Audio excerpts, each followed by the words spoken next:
নমস্কার। নেতাজি সুভাষচন্দ্র বসুর জন্মদিন উপলক্ষে তাঁর প্রতি আমার শ্রদ্ধা ও ভালোবাসা জ্ঞাপন করে একটি গান এবং আমার অঙ্কন শেয়ার করছি। মুক্তির মন্দির সোপান তলে কত প্রাণ হলো বলিদান, লেখা আছে অশ্রু জলে। কত বিপ্লবী বন্ধুর রক্তে রাঙা বন্দিশালার ওই শিকল ভাঙা।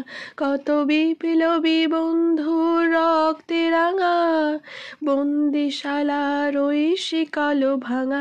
তারা কি ফিরবে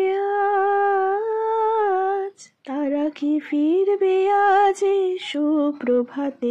যত তরুণ অরুণ গেছে অস্তাচলে, মুক্তির মন্দির সোপান তলে কত প্রাণ হলো বলিদান, লেখা আছে অশ্রু